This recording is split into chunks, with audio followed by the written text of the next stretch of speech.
Have you ever been hanging out with a friend or a sibling and they act weird sometimes? It's like they're a completely different person when other people like their parents, friends, or even strangers are around. We as people do this, but so does light and matter. Alright, in quantum mechanics, it's thought that light and the photons that make up light act like both a wave and a particle. It's like that one friend that can't make up their mind about where to eat, so which is it?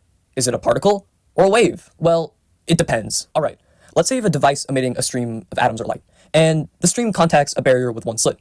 On the other side of this barrier is a screen to detect where these photons land. When this experiment is ran, the screen shows that the photons contacted the screen in a line pattern. This is expected because the barrier blocks most of the light, minus the slit, and it's varied because the light bounces off the edges of the slit. It looks like how a particle would behave. Okay, now what if we add a second parallel slit? Obviously, there would be wait, that's weird. There are multiple lines. It looks like the interference pattern of two waves colliding at crests and troughs. Well, maybe it's because the photons aren't evenly split between the slits. So put a detector at one and observe how many photons of the total go through it. Run the experiment again and 50% go through each slit. But wait, now there's two lines on the screen.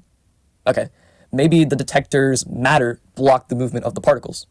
So disconnect the detector, but leave it there. Run the experiment again and there's several wave-like lines. It's like the photons know we're watching. Okay, so what's the trick or deal behind this? The answer is, we don't know why this happens exactly, but we call it the observer effect, because light acts differently when observed. Kinda creepy if you think about it.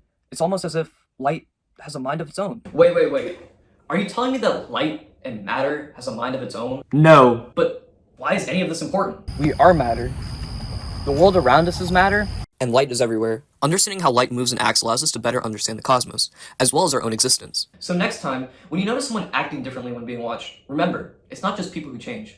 Even the tiniest particles of the universe are full of surprises.